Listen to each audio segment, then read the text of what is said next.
जय हिंद साथियों। स्वागत है आपके अपने YouTube चैनल पर। दोस्तों, आज की क्लास में हम उत्तर प्रदेश जीके के लिए एक अगला टॉपिक लेकर आए हैं। उत्तर प्रदेश जीके का अगला टॉपिक है उत्तर प्रदेश की प्रमुख जनजातियां, जिसके बारे में आज हम चर्चा करने वाले हैं। उत्तर प्रदेश की प्रमुख जनजातियों के बारे में कि उत्तर प्रदेश में कौन कौन सी जनजातियां पाई जाती हैं, जनजातियां कौन कौन सी पाई जाती हैं, इसके बारे में चर्चा करें। और सभी जनजातियों जो प्रमुख जनजातियाँ हैं और प्रमुख जनजातियों में हम उन सभी चीज़ों के बारे में चर्चा करेंगे जहाँ से क्वेश्चन पूछे जा सकते हैं। तो आज के सेशन को आप सभी लोग शेयर कर दीजिएगा। बाकी जो भी साथी चैनल पर नए हो, चैनल को सब्सक्राइब कर लीजिए और बेल आइकन को प्रेस करिए, जिससे वीडियो के लेटेस्ट इन्फॉर्मेशन सबसे पहले आपके पास पहुंचे।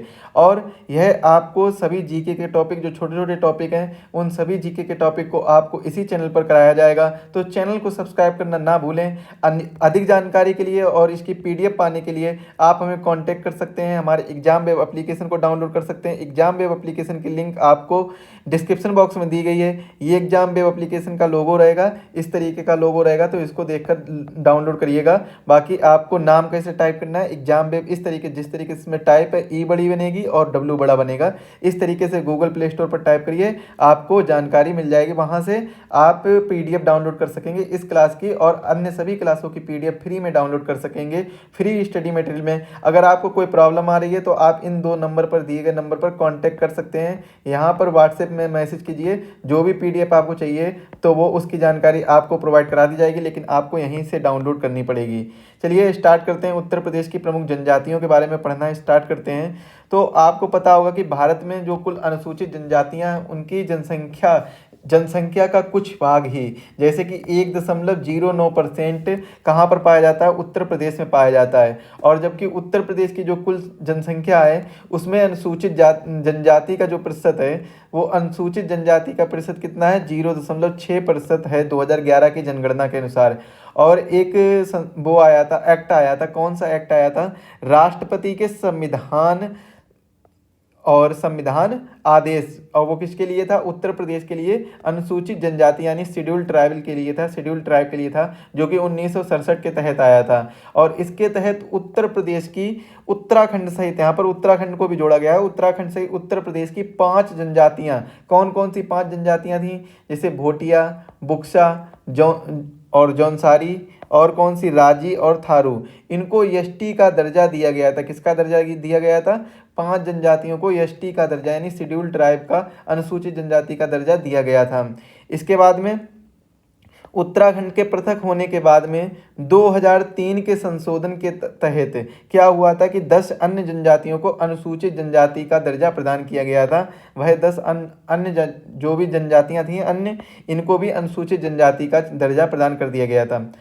और आपके लिए एक इन्फॉर्मेशन है, UPPSC RO का बैच लॉन्च हो चुका है। शक्ति बैच है, जो कि जिसकी फीस मात्र 499 रुपये है। अगर आप इसको अभी परचेज करेंगे तो इसको फीस आपको मात्र 449 रुपये पे करनी पड़ेगी। 50 रुपये का आपको कूपन मिल जाएगा, तो इसको जल्दी से जल्दी परचेज करिए। प्री प्लस मेंस दोनों के लिए बैच रहेगा। रिकॉर्डेड और लाइव क्लासेस रहेंगी। 300 घंटे से अधिक क्लासेस आपको यहाँ पर मिलेंगी। डाउट सेशन और डाउट ग्रुप लगाए जाएंगे। वीकली टेस्ट होगा और हैंड रिटन PDF नोट्स, सभी सब्जेक्ट के हैंड रिटन PDF नोट्स, और जो भी आपको क्लास में पढ़ाया जाएगा इस तरीके की, जैसा ये आपको दिख रहा होगा, इस तरीके से जो पढ़ाया जाएगा वो आपको क्लास नोट्स भी प्रोवाइड कराए जाएंगे। तो जल्दी से जल्दी इस एग्जाम वेब एप्लीकेशन को डाउनलोड करिए, वहाँ से आप इस कोर्स को परचेज कर सकते हैं। अधिक जानकारी के लिए या और अधिक इन्फॉर्मेशन के लिए आप हमें इन दो दिए गए नंबर पर कांटेक्ट करके यहाँ से जानकारी प्राप्त कर सकते हैं। यहाँ से अगर आपको कोई कूपन की ज़रूरत है या फिर आपकी फाइनेंशियल स्थिति ठीक नहीं है, तो यहाँ से आप कूपन भी प्राप्त कर सकते हैं। तो जल्दी से जल्दी कांटेक्ट करिए इन नंबर पर और इन्फॉर्मेशन लीजिए, और साथ ही साथ में कोर्स को जल्दी से जल्दी परचेज करिए और अपनी तैयारी को और बेहतर करिए। यूपी जीके पढ़ने के लिए आपको मात्र 49 रुपये में कोर्स लॉन्च किया गया है, जिसकी फीस बहुत जल्द बढ़ जाएगी। तो जल्दी से जल्दी इसको परचेज करिए और अधिक जानकारी के लिए इन नंबर पर कॉन्टेक्ट करिए। अब हम बात करते हैं उत्तर प्रदेश की प्रमुख जनजातियां एवं जनजातीय समूह के बारे में। तो प्रमुख जनजातियां, जो जनजाति समूह हैं, जिसमें से राजी जनजाति, थारू जनजाति, बुक्सा जनजाति और जौनसारी जनजाति, बैगा जनजाति। इसके बाद में खरवार समूह और गोंड समूह, ये 2 समूह हैं और ये कुछ प्रमुख जनजातियां हैं। इनके बाद में हम जौनसारी जनजाति के बारे में पढ़ते हैं। तो इनका प्रमुख उत्सव कौन सा है? बिक्सू और पोंचाई और दियाई इनके प्रमुख उत्सव हैं। बिक्सू को इस तरीके से लिख लीजिएगा।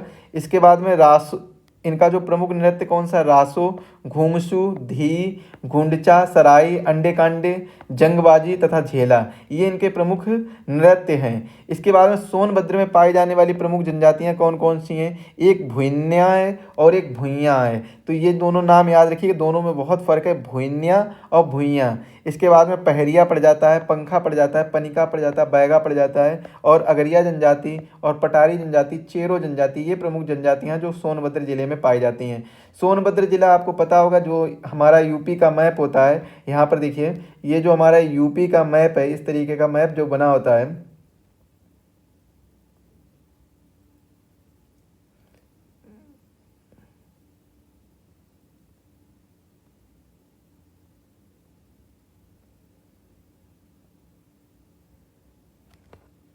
ये जो मैप है, ये जो डिस्ट्रिक्ट पड़ेगा, ये कौन सा पड़ेगा, ये सोनभद्र जिला पड़ेगा। कौन सा पड़ेगा, सोनभद्र जिला पड़ेगा, जो उत्तर प्रदेश का एकमात्र जिला है जो सबसे ज़्यादा राज्यों के साथ सीमा बनाता है। और यह कौन सा जिला पड़ेगा, यह ललितपुर पड़ेगा। यह जिला पड़ेगा आपका ललितपुर पड़ेगा, तो इसको भी याद रखिएगा, ललितपुर। और यह जिला कौन सा पड़ेगा, सहारनपुर पड़ेगा, सहारनपुर। इसके बाद में इस साइड जो जिला पड़ेगा सबसे, वो कौन सा पड़ेगा, बलिया पड़ेगा। तो फिलहाल में आपको क्या याद रखना होगा कि सोनभद्र कहाँ पर पड़ रहा है, ललितपुर कहाँ पर पड़ रहा है, सहारनपुर कहाँ पर पड़ रहा है। अब हर क्लास में आपको कुछ जिला याद कराएंगे, 2 से 3 जिला ऐसे याद कराते चलेंगे, जिससे आपको आसानी रहे, सारी चीज़ें आपको क्लियर में आ जाएं। तो हम हर क्लास में कुछ ना कुछ जिलों के बारे में आपसे चर्चा करेंगे, जिले के बारे में बताएंगे, जिससे आपको जिले याद हो जाएं जल्दी से जल्दी। चलिए आगे देखते हैं, आगे क्या है, आगे हम किसके बारे में पढ़ने वाले हैं। आगे पढ़ने वाले हैं प्रमुख क्षेत्र किसके पढ़ेंगे, बुक्सा और भोक्सा जनजाति के। बुक्सा और भोक्सा जनजाति के बारे में अगर प्रमुख क्षेत्र की बात की जाए तो बिजनौर जिला प्रमुख क्षेत्र माना जाता है।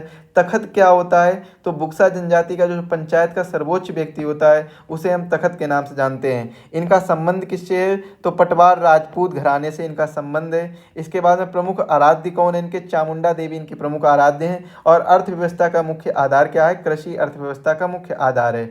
थारू जनजाति की बात की जाए तो प्रमुख वंश और इनका भोजन क्या है, किरात इनका प्रमुख वंश है और चावल इनका प्रमुख भोजन है।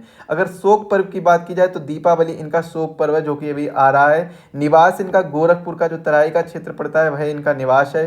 प्रथा एवं विवाह तो इनकी संयुक्त परिवार की प्रथा है, ये संयुक्त परिवार रखना पसंद करते हैं। और बदला विवाह का प्रचलन भी यहाँ पर प्रचलित है। बदला मतलब रिवेंज नहीं, यहाँ पर है कि जो आपस में बदल के, मतलब लड़का लड़की आपस में बदल के, एक घर से जा रही है लड़की तो दूसरे घर से भी लड़की आएगी, ऐसे इस तरीके से बदला विवाह भी यहाँ पर चलता है।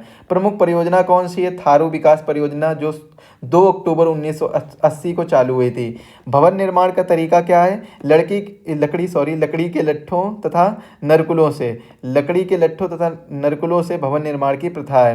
यहाँ पर लकड़ी होगा, लकड़ी के लट्ठों तथा नरकुलों से। इसके बाद में प्रमुख त्यौहार क्या है, बजहर प्रमुख त्यौहार है। और शारीरिक संरचना की बात की जाए तो इनका कद छोटा होता है और रंग में ये पीले होते हैं और चौड़ी इनकी मुखाकृति होती है, मुख आकृति इनकी चौड़ी होती है। इसके बाद में खरबार जनजाति, खरबार जनजाति के बारे में देखेंगे तो खरबार जनजाति में आपको देखना पड़ेगा मूल निवास इनका क्या है, पलामू जो कि झारखंड में। और प्रमुख नृत्य कौन सा है, कर्मा इनका प्रमुख नृत्य है। अगर उपजातियों की बात की जाए तो सूरजवंशी, पतबंदी, दौलतबंदी, खेरी, राउत, मोगती, गोंजू और आर्मिया, ये इनके प्रमुख उपजातियां हैं। अगर प्रमुख देवते की बात की जाए तो बदुस, बंसंती, दूल्हादेव, घमसान, गोरैया इनके प्रमुख देवता हैं। इनका निवास सोनभद्र जिला, देवरिया, बलिया, गाजीपुर और वाराणसी, ये इन जिलों में इनका निवास माना जाता है खरबार जनजाति का। इसके बाद में एक जनजाति के बारे में और पढ़ेंगे, माहीगीर जनजातीय समुदाय, जो उत्तर प्रदेश में ओबीसी सूची में शामिल कर दिया गया है। किस में शामिल कर दिया गया है, ओबीसी सूची में शामिल कर दिया गया है। और इसका प्रमुख क्षेत्र कौन सा है, बिजनौर जिला है। अर्थव्यवस्था का मुख्य आधार मछली पकड़ना। प्रमुख धर्म कौन सा है, इस्लाम है। और इसमें कुछ इंपॉर्टेंट फैक्ट हैं, भाई क्या है, इनको देखिएगा एक बार। स्वतंत्रता पूर्व के अभिलेखों में इन्हें मुस्लिम जनजाति, कैसा, मुस्लिम जनजाति के रूप में अभिहित किया गया है, अभिचिह्नित किया गया है। तथापि वर्तमान में ये भारत के किसी भी राज्य में, कोई भी राज्य ऐसा नहीं है, भारत का कोई भी राज्य ऐसा नहीं है जहाँ पर ये जनजाति के रूप में अनुसूचित है, नहीं है। मतलब किसी भी राज्य में जनजाति के रूप में अनुसूचित नहीं है, ये जनजाति के रूप में कैसे नहीं है, अनुसूचित नहीं है। तो ये चीज़ भी आपको याद रखनी होगी। बाकी आज के सेशन के लिए बस इतना ही रखते, छोटा सा सेशन था, इसको मैंने आपको लिखाया इसलिए नहीं क्योंकि अगर छोटा सा ही सेशन बहुत बड़ा बन जाता।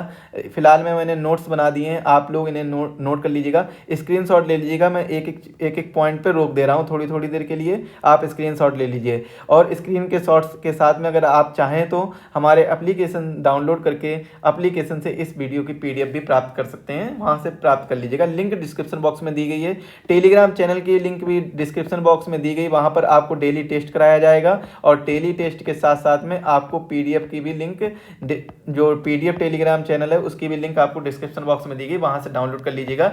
चलिए मिलते हैं अगले सेशन में, तब तक के लिए आप सभी का धन्यवाद। सभी लोग एक बार स्क्रीनशॉट जरूर ले लीजिए, यहाँ से स्क्रीनशॉट ले लीजिए, फिर इसके बाद में एक बार इसका भी स्क्रीनशॉट ले लीजिए जल्दी से, बाद में आप नोट्स बना लीजिएगा। और इसके बाद में इसका जौनसारी जनजाति का भी स्क्रीनशॉट लीजिए। इसके बाद में अब इसका ले लीजिए, सोनभद्र में पाई जाने वाली प्रमुख जनजातियाँ। इसके बाद में आप वीडियो को पॉज करके स्क्रीनशॉट लेते रहिए। इसका भी स्क्रीनशॉट लेने के बाद में अब इसका ले लीजिए, और इसके बाद में लास्ट में इसका ले लीजिए, और इसके बाद में बचा हुआ आप इनका स्क्रीनशॉट ले लें। बस यहाँ से हमारा सेशन समाप्त होता है। जनजातियों में बस इतना ही है, आगे हम पढ़ेंगे, अगले किसी टॉपिक को लेकर आएंगे, अच्छे से टॉपिक को लेकर जहाँ से क्वेश्चन आते हैं।